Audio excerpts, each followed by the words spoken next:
कवि भनेर सम्झिन्थ्यो।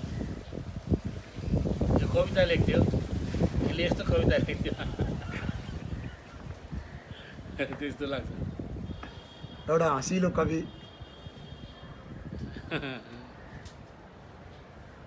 एउटा मृत्युलाई पनि मजासँग ध्यान गरेर मृत्युको बारेमा कविता लेख्ने कवि। आफूलाई हेर्ने, आफैलाई हेर्ने, आफ्नो सत्य आफैले बोध गर्ने होइन, त्यो कुराले चाहिँ बढी छुयो कि मलाई।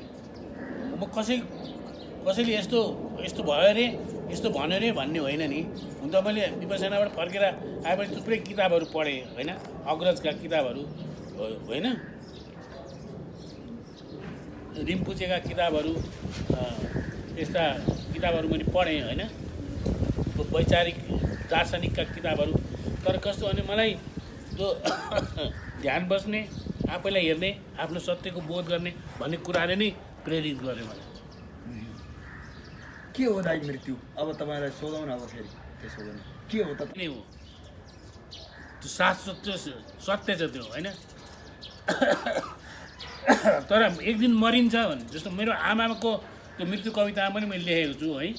मेरो आमाको एउटा शब्दको चाहिँ मलाई एकदम मनपर्छ कि म पनि एक दिन मर्छु, मैले पनि एक दिन मर्नुपर्छ भनेर त अरूलाई माया गर। त्यसपछि तेरो माया चाहिँ चोखो हुन्छ, तेरो माया पवित्र हुन्छ, त्यहाँदेखि तेरो माया महान हुन्छ भनेर मेरो आमाले मलाई सिकाउनु भएको थियो कि होइन।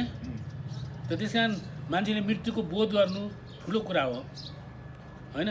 तर मृत्युको बोध गरेर निराशिएर होइन, निराश भएर हतोत्साहित भएर त्यस्तो जानलाई होइन कि, उत्साहित भएर जीवनप्रति मोह राखेर बाँच्न खोज्नु, सङ्घर्ष गर्न खोज्नु, त्यस्तो चाहिँ राम्रो कुरा हो।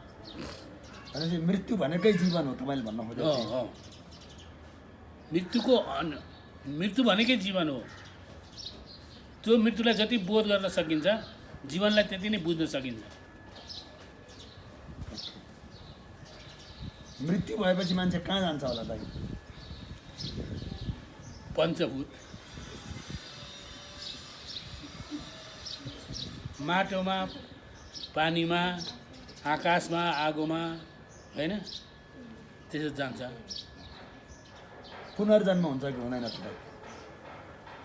पुनर्जन्म चाहिँ अब अहिले मैले धेरै अब त्यस्तो पुनर्जन्म भयो भनेर धेरै तिब्बती लामाहरूका मैले धेरै किताबहरू पढेँ होइन, पुनर्जन्मका। तर अब जस्तो दलाई लामा नै पुनर्जन्मको भनौँ त्यस्तो वकालती देखिनुहुन्न कि होइन, उनले वकालत गर्नुहुन्न। त्यसको मतलब तपाईँलाई पुनर्जन्ममा विश्वास छैन? अब पुनर्जन्म कतै कतै त्यस्तो अनौठा घटनाहरू पनि घटेका छन् होइन। उल्लेख भएको छ, तपाईँले हामीले देखा त होइन, उल्लेख छन् ती लेखेका छन् होइन। त्यस्ता घटनाहरू भन्दा तिनीहरूलाई पनि नजरअन्दाज त गर्न सकिँदैन। तर पुनर्जन्मै हुन्छ भनेर ठिक्क भन्न पनि सकिँदैन। तपाईँलाई मर्न डर लाग्छ लाग्दैन? एक दिन मर्नु परेछ भने मरिएला किन डराइरहनु, के डरेर गयो? लालु र काल भन्ने कविता तपाईँले त्यो कथा पढ्नुभयो दाइ? लालु र काल, काललाई चाहिँ लालु भन्ने एउटा पात्रले थुनिदिन्छ कि दाइ, रुखको टोडकोमा लगाएर थुनिदिन्छ। थुन्नेपछि सारा संसारमा मान्छे जन्मेको जन्मे मर्नै छाड्छन्। हाकार भएर आएर कालुलाई लगाएर चाहिँ तपाईँलाई आएर स्वर्गबाट इन्द्रसेन्द्र नै आएर खोलेर त्यो लालुको ताल्जा साल्जा लिएर अनि काललाई मुक्त गरेपछि बल्ल मान्छे मर्न छाड्छन्। तपाईँलाई मृत्युहरूमा सबैभन्दा तपाईँको आफ्नो जीवनकालमा कसैको मृत्युप्रति एकदम खेद अथवा नमजा लागेको मृत्यु? आमाको मृत्यु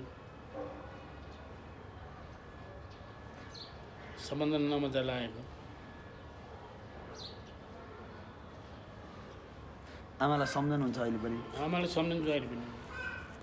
मेरो बाल्यकालको गुरु नै आमा हो। म 75% आमा जस्तो, 25% बा जस्तो भन्छु कि होइन। मैले मेरो बाबाट पनि धेरै कुराहरू सिकेँ होइन। तर मैले आमाबाट जति सिकेँ बाबाट मैले त्यति सिकिनँ, किनभने आमाबाट प्रेमले सिकिन्थ्यो होइन, बाबाट पनि प्रेमले सिकिन्थ्यो, तर आमाको जस्तो प्रेम थिएन। र मैले चाहिँ अलिक बाल्यकाल हुँदैखेरि, बालक हुँदैखेरि आमालाई गुमाउनु पर्यो त्यसले पनि मलाई चोट पार्यो होइन। र सबभन्दा मृत्युको नराम्रो बोध चाहिँ नराम्रो दुःख बोध चाहिँ मलाई आमाको मृत्यु हुन्छ। मान्छे मर्न नपर्दा पनि यस्तो सारा अत्याचार गर्छ, विभेद गर्छ, यो नाउँमा ऊ नाउँमा शोषण गर्छ। मर्नु पर्दा पनि मान्छे मर्न पर्दैन थियो भने तर उसले मृत्युलाई भुलिरहेको हुन्छ कि उसले जस्तो म पनि मर्छु भनेर तैँले अरूलाई माया गर, म पनि एक दिन मर्छु भनेर तैँले अरूलाई माया गर, तेरो माया पवित्र हुन्छ भन्नु जस्तो मेरो आमाले भन्नुभयो नि, त्यस्तो बोध हुँदैन मान्छेलाई। जीवनको बोध त हुन्छ, मृत्युको बोध हुँदैन। मृत्युको बोध यदि उसलाई हुन्थ्यो भने उसले त्यस्तो गर्दैन थियो। तपाईँको त्यो मृत्यु कविता सङ्ग्रहमा भएका कविताहरू कतिवटा कविताहरू 108 भन्नुभयो नि? 108। 108। त्यो 108 कविताहरूमध्ये सबैभन्दा मृत्युबारे बेजोड कविता कुन लेख्नुभयो भन्ने जस्तो लाग्छ तपाईँलाई? याद छ, सम्झना छ त? खोइ पढ्दाखेरि त मैले दुःखले लेखेँ होइन, मलाई उस्तै लाग्छ। कुनै अलिक प्रभावशाली अलिक बढी र कुनै कम पनि लाग्दो हो, तर मलाई सबै मनपर्छन्। फरक फरक सौन्दर्य छ। 108वटा कविता भए पनि तिनीहरू एउटै किसिमको छैनन् होइन, फरक छन्। फरक हुँदा तिनीहरूको सौन्दर्य पनि फरक छ। चितामा जलिरहेको मान्छे देख्दा तपाईँलाई कस्तो, त्यहाँ गएर सो नजिकै हात डढिरहेको गोडा देख्दा कस्तो लाग्छ? संसार अनित्य छ, नाशवान छ भन्ने लाग्छ। त्यो कविताहरू, मृत्यु कविता तपाईँले कहाँ लेख्नुभयो, कुन ठाउँमा लेख्नुभयो? मृत्यु कविता मैले धेरै जसो पुतली सडकमा बस्दाखेरि, पुतली सडकमा डेरा थियो होइन, त्यो डेरामा मैले लेखेँ। त्यो मृत्यु कविता पढ्नु अगाडि अरू केही किताबहरू पढ्नु भएको थियो कि? मैले मृत्यु कविता त्यसलाई लेख्न प्रेरित हुने जस्तो म कुनै कविता सङ्ग्रह लेख्थेँ नि होइन, त्यो कविता सङ्ग्रह लेख्नुभन्दा त्यसको पृष्ठभागमा पनि मेरा कविता सङ्ग्रह पढेका कविता सङ्ग्रहहरू त्यस्तो हुन्छन् होइन। त्यस्तै मेरो एकजना मैले पढेको एकजना स्विडिस कवि होइन, इभिनिङ ल्यान्ड भन्ने त्यस्तो थियो कि, त्यो किताब पढेको थिएँ मैले। के थियो त्यो कविता, त्यो किताब के सम्बन्धित? त्यो कविताको किताब हो त्यो होइन, त्यो चाहिँ एउटा इभिनिङ ल्यान्ड भन्नु न होइन, त्यस्तो अलिक बोध हुने होइन, त्यस्तो थिए। र मैले अरू त्यो मृत्यु कविता लेख्दाखेरि अरू कविताका किताबहरू पनि पढेँ होइन, अरू किताबहरू पनि पढेँ होइन, त्यस्तो फरक फरक किसिमले प्रेरणा लिए। तपाईँलाई नेपाली साहित्यको नै अलिक कुरा गरौँ। तपाईँ अहिले साहित्यको अलिक कम कुरा गरौँ। तपाईँले देशकोटाको पनि प्रसङ्ग उठाउनुभयो। नेपालका राम्रा कविहरूमा तपाईँले श्रद्धाका साथ पढ्नुपर्ने कविहरू को हुन् भाइ? श्रद्धाका साथ जसले जीवन बुझ्न, समाज पनि बुझ्न सहयोग पुर्याउँछन्, जीवन मात्र बुझ्ने भन्दा पनि। जस्तो अब त्यो चाहिँ के भन्दा जस्तो गोपाल प्रसाद रिमालले थोरै कविता लेख्नुभयो है, तर के भने विचार र कलाको बेजोड मेल भएका कविता कसैको लाग्छ भने मलाई चाहिँ होइन गोपाल प्रसाद रिमालका कविताहरू लाग्छन् होइन। सिद्धिचरणका कविताहरू बेजोड छन् होइन। माधव घिमिरेका गीतहरू कविताहरू राम्रा छन्। लक्ष्मीप्रसाद देवकोटाका कविताहरू होइन। त्यो चाहिँ भने मतलब कसै अग्रजहरू अब लेखनाथ पौडेल होइन, जोसुकै होस्, भुपी शेरचन होइन, अथवा मेरो दाई पङ्क्तिकाहरू, आफ्ना समकालीन साथीहरू सबैको सौन्दर्य हुन्छ। जो कविता लेख्छन् नि ती प्रतिभाशाली हुन्छन्। प्रतिभा नभइकन कविता लेख्न सकिँदैन र त्यो प्रतिभाले दिएको त्यो प्रतिभामा एउटा सौन्दर्य हुन्छ।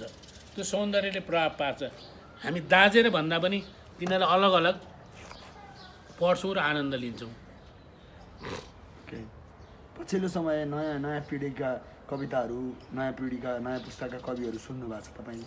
नयाँ पिँढीको चिन्छु म एकदम। नयाँ पिँढीको जस्तो मलाई चाहिँ के लाग्छ भने नि, म कस्तो भाग्यमानी कवि हुँ। मलाई मभन्दा अघिल्लो पिँढीले पनि मलाई माया गरे।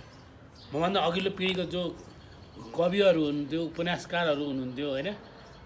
उहाँहरूले मलाई माया गरेको देख्दाखेरि म छक्क पर्छु कि। जस्तो मैले सिद्धिचरणहरू लेखेँ नि, त्यो सिद्धिचरणले मलाई माया गरेको त्यो प्रतिफल हो त्यो। सिद्धिचरणले मलाई त्यसरी माया नगर्नु भएको भए म सिद्धिचरणहरू भनेर कविता किताबसँगै किताब लेख्ने थिइनँ होला म होइन। अब त्यस्तो मलाई माया गर्ने माधव घिमिरेले पनि मलाई त्यस्तै एकदम बेजोड माया गर्नुहुन्थ्यो होइन। त भन्ने मतलब अरू दाइहरूले पनि माया गर्नुहुन्छ होइन। तर कस्तो हुन्छ भने समकालीन साथीहरूले पनि माया गर्छन् र पिँढी नयाँ आउने पछिल्लो पिँढीले त झन् मलाई जसले मेरो कविता मन पराउँछन् तिनीहरू जस्तो अब सिद्धिचरण कविता पढ्यो भने अब दुईजना भाइहरू छन्, प्रकाश रम्गाली र सृजन श्रेष्ठ है। उनीहरू चाहिँ सिद्धिचरणै भएर हिँडे अरे के। सिद्धिचरण कविता पढेपछि उनीहरूलाई आफै सिद्धिचरण भयो जस्तो लाग्यो अरे। अनि उनीहरू दिनभरि सिद्धिचरण भएर हिँडे अनुभव गरे। हामीलाई त्यस्तो लाग्छ भने अहिले त्यसो त प्रकाश रम्गाली भन्ने भाइ चाहिँ सिद्धिचरणहरू फेरि छाप्नलाई अनि प्रबन्ध गरिरहनु भएको छ कि, कुरा मिलाइरहनु भएको छ उहाँलाई। मलाई त्यो किताब अरूले पनि पढुन् भन्ने मलाई लाग्छ भने त्यो जस्तो अब भीष्म उप्रेती मभन्दा पछिको होइन पिँढीको मलाई मेन्टर भनेर भन्नुहुन्छ होइन। भने मतलब त्यस्तो एक दुईजना नाम मात्र होइन कि थुप्रै नयाँ पिँढीकोहरूले मलाई माया गरेर जस्तो मलाई मेरो घरमा आउने अथवा बाहिर भेट हुँदाखेरि पनि नयाँ पिँढीले मलाई माया गरेको जस्तो। मैले तपाईँको किताब निक्लिएर रहेछ, तपाईँको किताब चाहिँ मान्छेले राम्रो भन्छन्, मलाई पढ्न पाए हुन्थ्यो, तपाईँको एउटा मैले रचना पढेको थिएँ, मलाई एकदम बेजोड मन पऱ्यो, तपाईँको किताब पढ्न पाए हुन्थ्यो, कहाँ किन्न पाउँछ भन्दा तपाईँले किन किन्ने, तपाईँलाई म आफै पठाइदिन्छु भने नयाँ पिँढी जस्तो भन्यो भने बिना थिङ हुन्छ नि होइन, तामाङ होइन। त्यस्तो युवा पिँढीले मलाई जे होस् माया दिएको छ होइन। र मैले त्यसलाई चाहिँ आफ्नो अभाग्य पनि सम्झेको छु, कवि भनेर सम्झेँ। यो कविता लेख्थ्यो, यसले यस्तो कविता लेख्थ्यो त्यस्तो लाग्छ। एउटा हँसिलो कवि,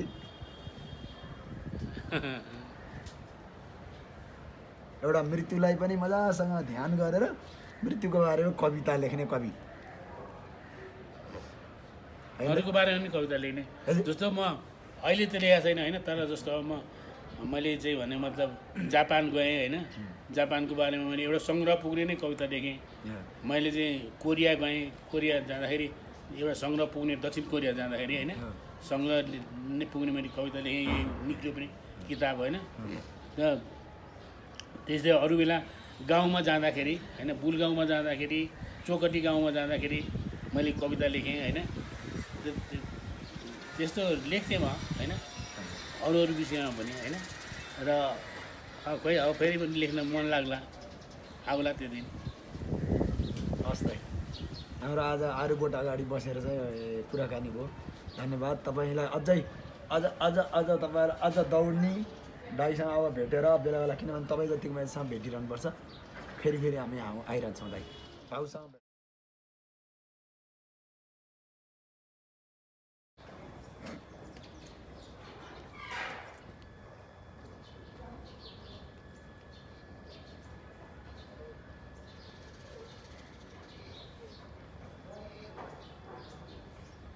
ती होइन बाबा।